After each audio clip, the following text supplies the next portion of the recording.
Reka ntangire nkwifuriza ikaze ngusuhuza rero wowe wakoze subscribe nawe utarayikora kugira ngo uze tubane kugira ngo ujye wimenyera byinshi wahishwe mu buzima bwa buri munsi.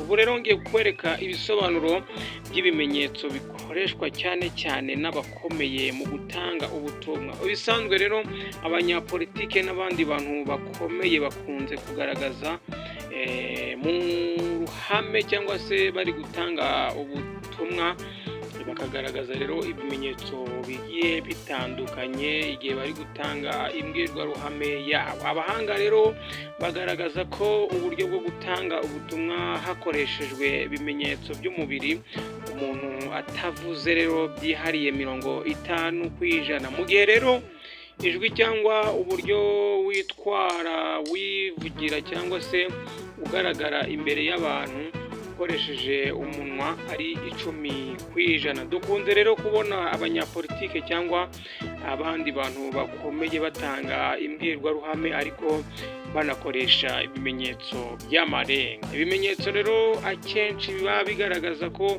utanga imbwirwaruhame yiyumva imbere y'imbaga imukurikiye. Gutanga rero ubutumwa runaka cyangwa kwigarurira amarangamutima y'abamukurikiye nacyo ni kimwe mu kwereka ibimenyetso ari gukoresha. Dore rero bimwe mu bimenyetso bikunze gukoresha cyangwa se gukoreshwa n'abanyapolitike ndetse n'abandi bakomeye cyane.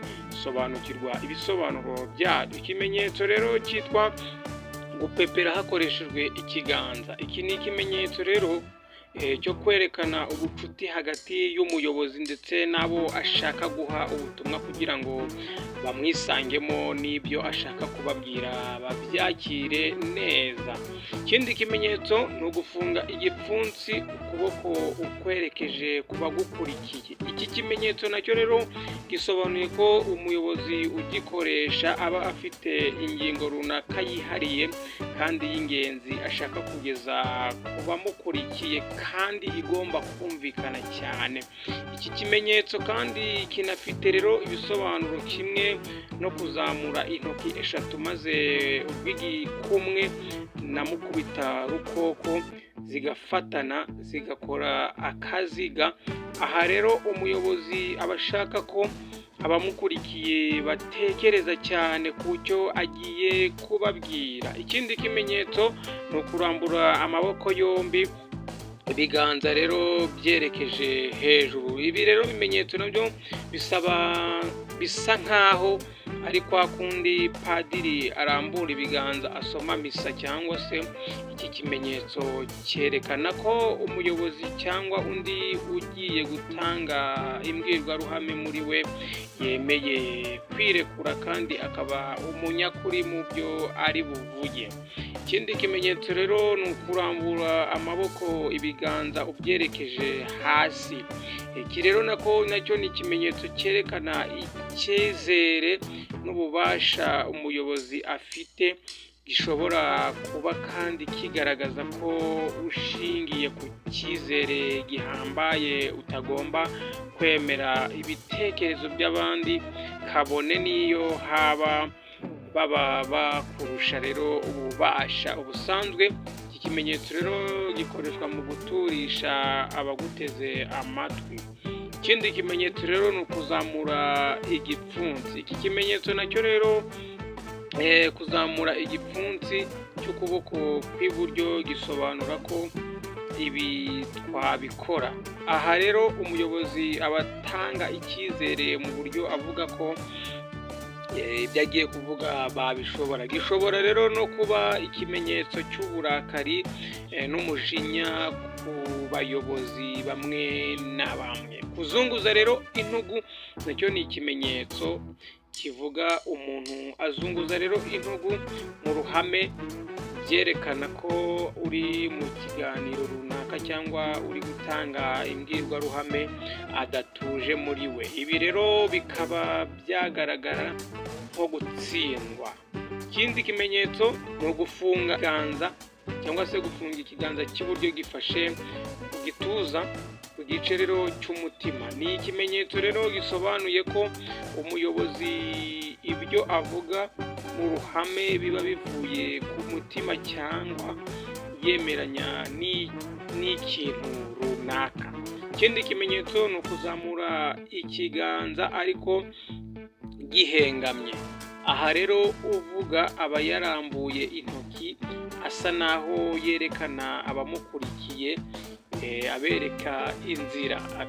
Iki rero ni ikimenyetso abanyapolitike bakoresha bashaka kuvuga ku ngingo runaka bizeye neza ku buryo biba bigoye kugira ngo babe bayihindura ibitekerezo. Rero ikindi kimenyetso ni gutunga urutoki. Iki nacyo ni ikimenyetso gifite ibisobanuro bitandukanye ku bayobozi bitewe n'aho bagikoresheje n'uburyo rero bagikoreshamo.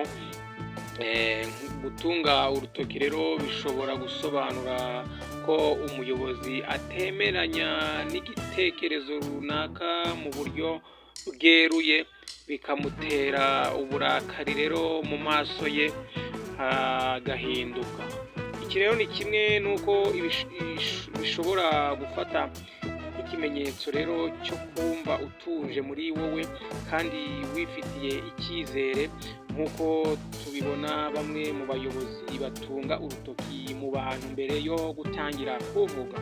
Guhuza rero intoki n'ibiganza byombi. Iki rero nacyo gukora iki kimenyetso ahuza intoki zo ku kiganza cy'iburyo n'icy'ibumoso uhereye ku gikumwe kugera ku gahera, intoki zisa rero n'izireba hasi. Iki kimenyetso rero kigaragaza ko umuyobozi afite icyizere n'ubumenyi ku ngingo runaka aba agiye kuvuga. Ikindi kimenyetso ni ugusobekeranya amaboko yombi. Rero iki nacyo ni ikimenyetso wagereranya no kwifata nka marayika, amaboko ari asobekeranye ahagana mu gituza. Rero gisobanurwa nk'aho umuyobozi runaka aba atemeranya neza n'ibyo mugenzi we ari kuvuga. Iki rero ni ikimenyetso gikunzwe gukoreshwa n'umugabo Donald Trump. Murabizi ko akunda nawe kwifata gutya. Ibi ni ibimenyetso nari nabateguriye, bimwe mwagiye mumbaza benshi ngo ibimenyetso bisobanuye ngo iki. Nzaza noneho mbasobanurira ibimenyetso bya Illuminati nabyo ibyo bisobanuye mugenda mubona bakora.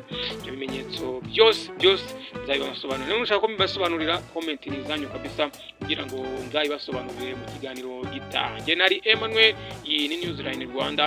Kora subscribe niba utarayikora kugira ngo tujye dukomezanya kubana ubundi tungire inzogera mu buryo bibonera ku gihe. Ciao, gira amahoro y'Imana.